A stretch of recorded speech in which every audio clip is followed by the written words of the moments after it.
জন্মাষ্টমীর দিন আমরা সবাই মিলে গোপালের বার্থডেটা কিভাবে সেলিব্রেট করলাম চলো তোমাদের সবার সাথে শেয়ার করি।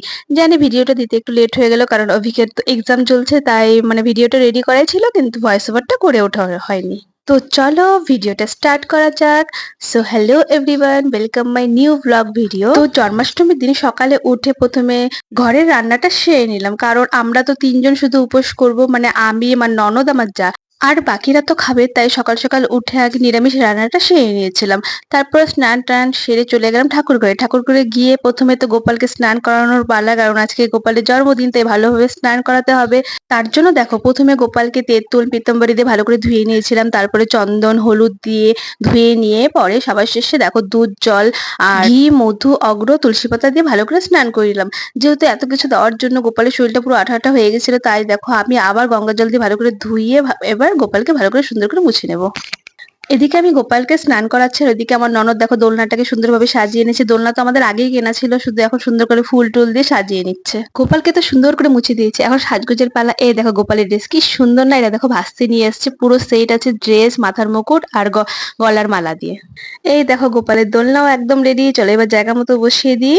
এই যে গপু বাবু, তুমি তোমার আসনে গিয়ে রেস্ট করো, আমি তোমার ভোগের ব্যবস্থা করি। চলো ভালোই হয়েছে, সকালে উঠে ননদ প্রথমে তালটাকে ঘষে ঝুলিয়ে দিয়েছিল, দেখো কি সুন্দর পালটা বেরিয়ে গেছে, তাই না? এই তাল দিয়ে তালের বড়া হবে, তালের পায়েস হবে, আর কিছুটা কাঁচা তাল দিতে হবে। তার জন্য দেখো আমি ভাগ করে নিচ্ছি। প্রথমে তালের বড়াটা রেডি করে নিব। তালের বড়ার জন্য দেখো কিছুটা আটা, ময়দা, সুজি, চিনি আর তালটা দিয়ে ভালো করে মেখে রেডি করে রাখলাম, তাহলে বড়াটা খুব ভালো হবে। আর এদিকে কলার বড়ার জন্য দেখো সব সেম ইনগ্রেডিয়েন্টস দিয়ে ভালো করে মেখে রেখে দিলাম, তাহলে বড়াগুলো খুব ভালো হবে। আগে তো জন্মাষ্টমীর সব জোগাড় টোগাড় আমরা করে নিতাম, মা তো শুধু এই বড়া মালপোয়া সব জোগাড় টোগাড় করে রেডি করে দিত, কিন্তু মা এখন কিছুতেই সময় পায় না দোকানের জন্য, তাই কি করবো, নিজেদেরকে করে নিতে হয়।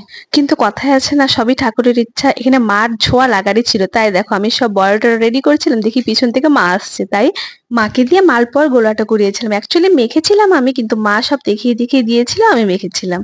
আর সত্যি কথা বলবো, প্রসাদগুলো খুব টেস্টি হয়েছিল, অ্যাকচুয়ালি বলতে পারছি কারণ ভিডিওটা তো পরে করা, তার জন্য বলতে পারছি। এবার প্রসাদগুলো দারুণ টেস্টি হয়েছিল।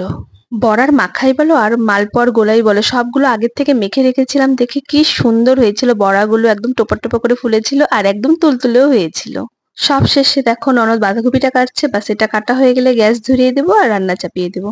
এবার জন্মাষ্টমীর দিন গরমটাও ছিল প্রচুর, যেহেতু গ্যাস জ্বালাবো, প্রদীপ জ্বলছে, তাই দেখো ফ্যানটাও চালাতে পারছিলাম না, এই গরমে রান্না বাড়ে সব করছিলাম। আর ঠাকুরের এখানে থাকলে তো একটু কষ্ট করতেই হবে বলো, কষ্ট না করলে কি আর কেষ্ট মেলে? তো যাই হোক, গ্যাস ধরিয়ে প্রথমে আমি তালের পায়েসটা করে নিয়েছিলাম, তারপর বাঁধাকপি বসিয়েছিলাম। বাঁধাকপিটা হতে হতে ননদ ময়দাটা মেখে দিয়েছিল, যেহেতু লুচি হবে। ময়দাটা মেখে রেস্টে রেখে আমরা প্রথমে বড়াগুলো ভেজে নিয়েছিলাম। বড়াগুলো দেখো ননদ ছেড়ে দিচ্ছিল, আর আমি ভেজে ভেজে উঠাচ্ছিলাম, দেখে কি তাড়াতাড়ি বড়াগুলো ভাজা হয়েছে। নিমেষের মধ্যে আমাদের 2 রকমের বড়া ভাজা কমপ্লিট।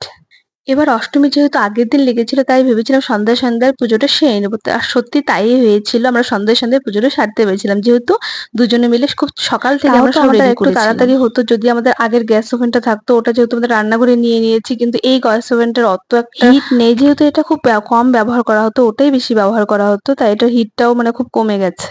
তো যাই হোক, খুব একটা লেট হয়নি, গোপালের আশীর্বাদে মনে করো তাড়াতাড়ি হয়ে গেছিল, এত কিছু রান্না সন্ধ্যার মধ্যেই কমপ্লিট হয়ে গিয়েছিল।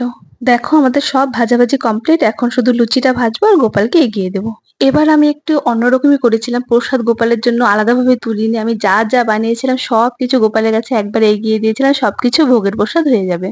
আর এর মাঝেও দেখো গোপালের বার্থডের জন্য আমি বেলুনও লাগিয়ে দিয়েছি, আর এই বেলুনটা দেখো আমার ভাগ্নি আর ভাস্তি আর অভিক সবাই মিলে ফুলিয়ে দিয়েছিল, জাস্ট আমি লাগিয়ে দিয়েছিলাম। সবকিছু রেডি, এখন গোপালকে ভোগটা নিবেদন করে দিলাম। আমি ভেবেছিলাম সবকিছু রেডি হয়ে গেলে শাড়ি পরে এসে বাকি পূজাটা কমপ্লিট করবো, কিন্তু বিশ্বাস করে এত গরম ছিল আর প্রচন্ড পরিমাণে আমি হাঁপিয়ে গিয়েছিলাম, তাই আর শাড়িটা পরতে পারিনি, আর নাইটিটা পরেই আমি পুজোটা করেছিলাম। কৃষ্ণের শতনামটা পাঠ করে এক এক করে সবকিছু দিয়ে আরতি করে আমি পুজোটা কমপ্লিট করলাম। মা দোকান থেকে আস্তে আস্তে আমার পুজোটা প্রায় কমপ্লিটই হয়ে গেছে। সব শেষে মা এসে গোপুকে দুলিয়ে দিল, আর আমি পূজাটা কমপ্লিট করলাম। পুজো শেষ করে বাড়ির সবাই মিলে বসে প্রসাদ খেয়েছিলাম। তো চলো জন্মাষ্টমীর ব্লগটা এখানে শেষ করছি, বাই বাই সবাইকে, দেখা হচ্ছে আবার নেক্সট ব্লগে।